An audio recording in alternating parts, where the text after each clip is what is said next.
Je reviens sur Clé pour l'astrologie, publié en 76, il y a donc bientôt 50 ans, parce que c'est du peu. Et je vous présente par exemple la grande courbe de Mars. Vous voyez qu'il y a une sinusoïde, mais il y a une division en 8 en réalité.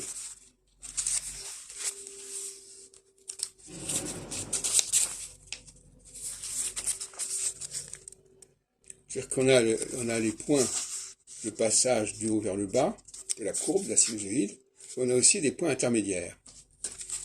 Et c'est très important de comprendre cela. Le grand apport de mon ouvrage de 76, à l'époque j'avais déjà une certaine expérience de la recherche astrologique, et je trouve que cet ouvrage est finalement tout à fait, c'est peut-être même mon meilleur ouvrage quelque part, parce que tout y est finalement, quelque part. Il a été publié à juste titre par les éditions Segers, sous le nom de Clé pour l'astrologie, justement. Et il faut tirer deux leçons de cela.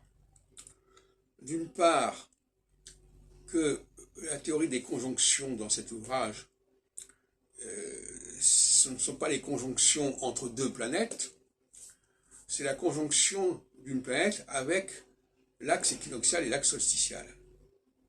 Mais en plus, avec un découpage entre ces deux conjonctions successives de la même planète, avec un point, un mi-point, en quelque sorte. C'est la théorie des mi-points, chère à Eberkin, c'est-à-dire qu'entre deux conjonctions, il y a un mi-point. Alors, ça peut être assimilé à un semi-carré de 45 degrés, puisque les équinoxes et solstices sont séparés de 90 degrés. Il y a 0 degré bélier, 0 degré cancer, ça fait 90 degrés. Donc entre les deux, ça fait 45 degrés.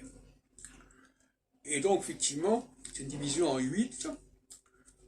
Et le moment le plus important de la phase, c'est ce mi-point. Ce n'est pas le point de départ de la phase, et donc pas forcément pas du tout le point d'arrivée, puisque c'est le début d'une phase suivante, c'est le moment intermédiaire. De la même façon que pour un mandat présidentiel, par exemple, aux États-Unis ou ailleurs, le moment clé, ce n'est pas le début du mandat, ni la fin du mandat. Parce que dans le début du mandat, on commence à s'installer, à la fin d'un mandat, on se prépare pour une nouvelle élection, enfin bref, c'est vraiment le milieu du mandat. C'est là qu'il y a la vitesse de croisière. Donc, il est essentiel de pouvoir diviser un cycle en 8 temps et pas en 4 temps. Parce que diviser en 4 temps, c'est laisser croire que c'est le moment du changement de phase qui est important. Le changement de phase, effectivement, il est l'objet d'une certaine effervescence, puisqu'il y a un passage de relais, il y a des choses qui continuent à vouloir être, il y a des résistances, il y a des tentatives de changer, etc. Donc c'est assez confus ces changements de phase. Il y a des résistances de la part de l'ancienne phase, il y a des tentatives d'initier une nouvelle phase. C'est pas à ce moment-là qu'il faut faire. Donc la prévision astrologique ne doit pas s'axer sur les changements de phase, ne doit pas s'axer sur les conjonctions, mais sur le mi-point entre les conjonctions d'une seule et même planète.